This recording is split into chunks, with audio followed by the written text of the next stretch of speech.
Olá, seja muito bem-vindo a esta edição. A partir de agora, eu, Tabata Pote, te mantenho muito bem informado com as principais notícias do cenário internacional. A Embraer fechou um contrato com a companhia aérea escandinava SAS para a venda de 45 aviões, com opção de compra para 10 adicionais, no valor de 21 bilhões de reais. As primeiras aeronaves são esperadas para chegar em 2027. A companhia aérea escandinava SAS anunciou planos para adquirir 55 aviões da Embraer por 25 bilhões de coroas, o equivalente a 21 bilhões de reais. De acordo com a presidência da empresa, o contrato firmado inicialmente se refere à compra de 45 aviões E195-E2, com opção de compra para 10 adicionais. As aeronaves são consideradas mais eficientes em termos de consumo de combustível e mais silenciosas do que as que compõem a atual frota. Após anos de dificuldades financeiras, em parte devido aos efeitos da pandemia de Covid-19 no setor de transporte aéreo, a companhia recorreu ao capítulo 11 da Lei de Recuperação Judicial nos Estados Unidos, em 2022, que permite às empresas uma reestruturação enquanto continuam com suas atividades. A reestruturação foi concluída em agosto de 2024. Espera-se que os primeiros aviões Embraer cheguem em 2027 e sejam utilizados principalmente entre os países nórdicos. Trata-se do maior investimento da companhia aérea desde 1996. Os principais acionistas da SAS são os governos da Dinamarca e da Suécia, além do grupo Air France-KLM. Um prefeito do Nordeste do México, médico de profissão, auxiliou em um parto na última semana em meio a uma tempestade. A mãe chegou a ficar presa em um local alagado. Um prefeito do Nordeste do México participou de um evento especial em meio a uma grande tempestade no estado de Tamaulipas. Miguel Ángel Zúñiga se dirigia a uma área isolada por fortes chuvas quando recebeu um chamado, informando que uma jovem prestes a dar à luz e sua mãe estavam presas em uma estrada alagada. Sem conseguir chegar a um hospital, Zúñiga, médico de profissão, assistiu ao parto no banco de trás de uma caminhonete, trazendo uma menina ao mundo. Conseguimos retirar a mãe e o bebê, é uma menina, porque a tempestade estava muito forte. Tinha mais de 2,5 km de extensão, com água 40 centímetros acima da estrada. Veículos comuns não conseguiriam passar. O estado de Tamaulipas, na fronteira com os Estados Unidos, foi afetado pela tempestade tropical Barry, que se formou no Atlântico e atingiu o continente no último domingo. O fenômeno se dispersou, mas os resquícios da tempestade causaram chuvas intensas que fecharam estradas e inundaram algumas comunidades. O mês de junho terminou com a inflação na zona do euro dentro das expectativas do Banco Central Europeu. Especialistas entrevistados pela Bloomberg também tinham a mesma estimativa. Na última semana, a agência estatística europeia Eurostat anunciou que o último mês teve uma leve aceleração na inflação, fechando em 2%. A inflação na zona do euro registrou uma aceleração marginal em junho, atingindo 2%, em linha com a meta do Banco Central Europeu para os países da zona do euro.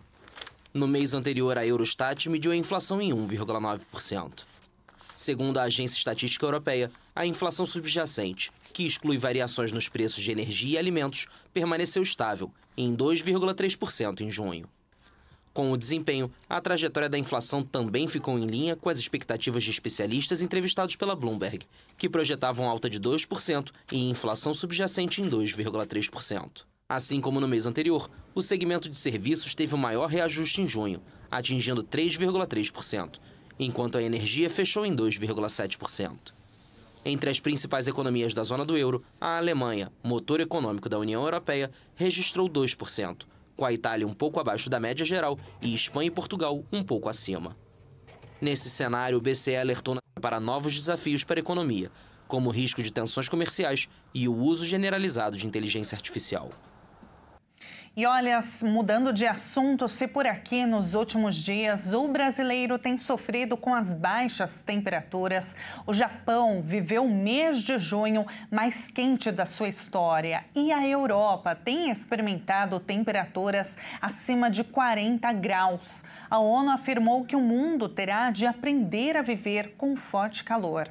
A porta-voz da Organização Meteorológica Mundial, Claire Nulis, disse que o motivo das altas temperaturas é resultante das mudanças climáticas causadas pelo homem. Nulis relatou que julho é tradicionalmente o mês mais quente do ano no hemisfério norte, mas que episódios de calor extremo tão cedo quanto nessas semanas são raros. A porta-voz se referiu a um assassino silencioso, alertando que o número de mortes relacionadas ao calor costuma ser notificado nas estatísticas oficiais como óbitos por ciclones tropicais. Segundo a agência da ONU, alertas precoces e planos de ação coordenados são cruciais para proteger as pessoas. A onda de calor na Europa Ocidental acontece por vários fatores, como o ar quente do norte da África e o aumento da temperatura da superfície do mar no Mediterrâneo.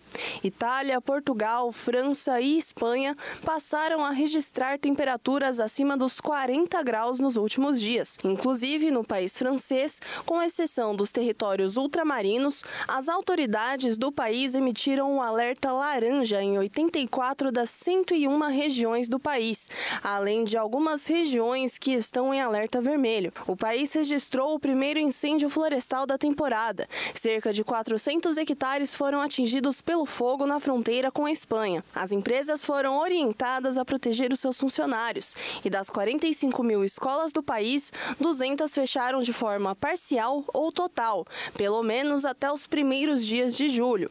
O alerta laranja identifica riscos de saúde e incêndios por conta da alta temperatura. Na Turquia, os incêndios atingiram regiões residenciais, fazendo com que os moradores fujam de suas casas. O forte calor também chegou na Ásia. O Japão viveu seu mês de junho mais quente desde 1898, primeiro ano registrado pelo Serviço Meteorológico Local. Devido à presença de fortes anticiclones regionais, a temperatura média mensal ficou 2,34 graus acima do habitual. A temperatura das águas costeiras próximas ao Japão também foi mais alta do que o normal. A agência meteorológica também emitiu um alerta para julho, com possibilidade de novos recordes. As mudanças climáticas têm ameaçado o futuro do nosso planeta. Um estudo realizado por uma revista do Reino Unido destaca que mais de 500 espécies de aves podem desaparecer nos próximos 100 anos. Um estudo publicado na revista Nature Ecology and Evolution mostrou que mais de 500 espécies de aves podem ser extintas do planeta ao longo dos próximos 100 anos. A afirmação surgiu de uma análise de dados de 10 mil aves, além de usar informações da União Internacional para a Conservação da Natureza. Entre as aves em grande ameaça estão o papagaio do mar, a rola europeia e a abetarda grande. Entre os motivos do desaparecimento estariam a perda de seu habitat natural, além das alterações climáticas e da caça. Mesmo que esses fenômenos sejam retirados da discussão, ainda cerca de 250 espécies correriam risco. Os pesquisadores defendem que os esforços de conservação, mesmo que pequenos e sem grandes impactos, já são essenciais para ajudar ao menos uma espécie. Uma dessas medidas citadas é do condor da Califórnia, a maior ave da América do Norte que estava extinta. E agora, com técnicas de preservação, há cerca de 350 animais dessa espécie. E na última semana, o mundo do futebol foi marcado por luto. O jogador português Diogo Jota, atacante da seleção de Portugal e do Liverpool da Inglaterra, e seu irmão morreram em um acidente de carro na Espanha. Diogo Jota, de 28 anos, e seu irmão André Silva, de 26, morreram em um trágico acidente de carro na Espanha. Em comunicado, a Guarda Civil afirmou que um dos pneus do carro do jogador estourou durante uma ultrapassagem na rodovia A52, na altura da região de Sanabria, noroeste do país. O carro foi arremessado para fora da pista e, em seguida, pegou fogo. Testemunhas acionaram o serviço de resgate, mas os dois atletas já estavam sem vida quando o socorro chegou. Segundo as primeiras informações, os irmãos viajavam para a Inglaterra, onde o atacante começaria a preparação para mais uma temporada do Liverpool. Diogo Jota deixou sua esposa, com quem tinha se casado no dia 22 de junho, além dos seus 3 filhos, de 4 anos, 2 anos e 7 meses. Em nota, a Federação Portuguesa de Futebol lamentou a morte do jogador e disse que, abre aspas, a federação e todo o futebol português estão completamente devastados com a morte de Diogo Jota e do seu irmão André Silva. Fecha aspas. O Liverpool pediu que a privacidade de familiares e amigos sejam respeitadas enquanto tentam lidar com uma perda inimaginável. O Porto FC, time que os dois irmãos tinham defendido, também prestou condolências. O clube português lembrou que os irmãos também foram atletas nos escalões de formação. Jota iniciou sua carreira profissional no Paços de Ferreira. Passou pelo Porto, pelo Wolverhampton da Inglaterra e foi contratado pelo Liverpool em 2020. Pelo Reds, viveu o auge da carreira. Conquistou um campeonato inglês, uma Copa da Inglaterra e 2 Copas da Liga. Frequentemente era convocado para a seleção portuguesa. Jota conquistou no mês passado a Liga das Nações. O atacante marcou 14 gols em 47 jogos pela seleção portuguesa. André Silva, seu irmão, atuava pelo Penafiel, também time português. Cientistas do Reino Unido e da Espanha desenvolveram um teste capaz de identificar se o câncer de um paciente será resistente a tratamentos comuns.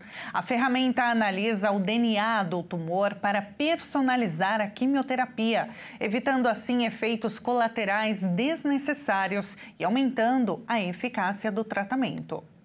O novo teste foi desenvolvido por cientistas do Instituto de Pesquisa do Câncer de Cambridge, no Reino Unido, em parceria com o Centro Nacional de Pesquisa do Câncer da Espanha e a startup Taylor Bio. A pesquisa mostrou que o teste pode prever se um tumor vai ser resistente aos tipos mais comuns de quimioterapia, um dos principais tratamentos contra a doença, que afeta milhares todos os anos.